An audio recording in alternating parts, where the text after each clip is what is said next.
Hi, good evening, YouTube. I'm back. A few years ago, I did a review on my bad boy Outlaw.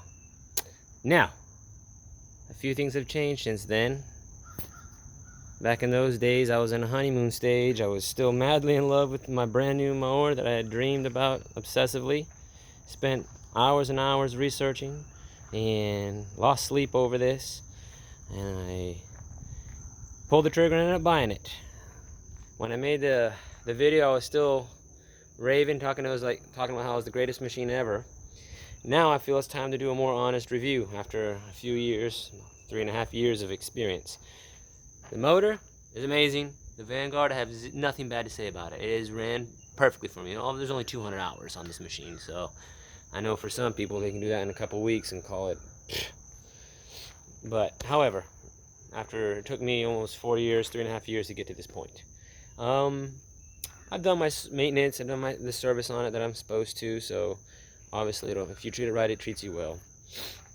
A few issues that I have, and I'm going to start off with the very worst cosmetic thing ever, that damn pink brace thing. Holy smokes, I cannot tell you why both of these have done that. Look at that. Look at that. It's pink. I got this beautiful orange mower, and that is something that is just, it started happening like 6 months after I bought the thing. It's not sitting in the sun. I got this little pole barn thing, and it gets a little sun in the morning, but then most of the time it's covered up and it's still faded away. That's number one. Number two, the worst thing ever. That deck lift is garbage. I'm gonna tell you that right now. It lasted good for about 6 months to a year. Now when you push up, it stays up and it won't stop, and when you're mowing, you can't hear it. It'll start going grrr, it starts clicking on you. I mean, anyway, and you have to babysit it, and it's slow as heck. Holy smokes, I can't tell you. It's not like a quick deck lift at all. My third little gripe, which is probably the worst thing of all. I have fought this thing. It's the bane of my existence.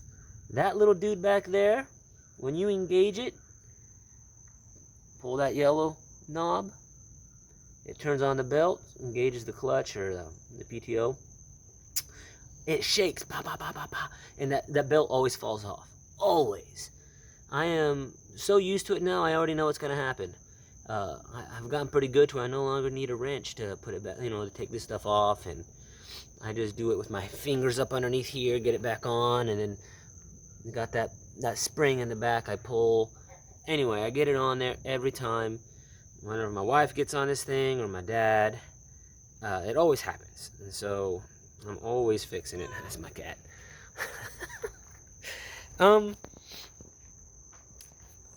And if I was a commercial guy, that would drive me nuts. I couldn't imagine every time I get off and on a trailer, or whenever you engage it, pow, belt popping off. I could see somebody blowing their top. So, at 200 hours, it's a rugged machine. Yes, it's structurally it's built pretty solid. It's very solid. Kind of, as you see, in 200 hours, I've already scuffed the crap out of it. It's not just me on this machine too, guys. You gotta understand. Other people drive it, like my dad and my wife. Anyway, like I'm not even that worried about a super nice yard because I took off that little rubber guard and I just sling out the grass when I'm driving, when I'm cutting. It's just an old farm property, so it's not like it has to be perfect or anything like that. So that's what I'm cutting way out there. The deck's solid. It works good. It gives a good cut for me and my little yard. But whether or not it would be a good commercial use I don't think so. I think this is a heavy duty residential user's machine.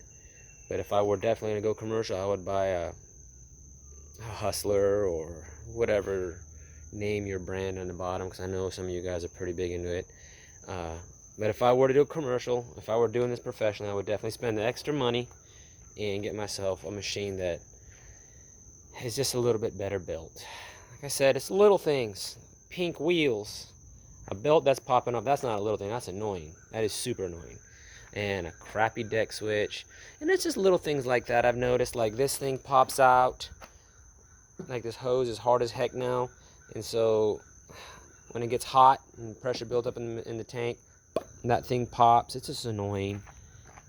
This, you have to like pop the dang thing to get an accurate reading, because it'll get stuck and you'll think you're dang near full and you're actually way down here on empty. But for 8,000, what was it, 85 one that I bought it for, it's a good machine. It's good for me. It's not great. It is good, and it'll last me for years and years and years, and I won't switch it. I do take care of it. I do like it. I mean, it's got a special place in my heart still, nonetheless, even with its defects. So, thought this is a pretty honest review. 200 hours, 3.5 years later, that's where I'm at. I'm sticking with Bad Boy for a long time, and one day, when I make it, when I get rich, I'll buy myself something that I really like. And even now, from time to time I'm dreaming, I catch myself looking at mowers in the back of people's trailers. But this is what I got. See ya.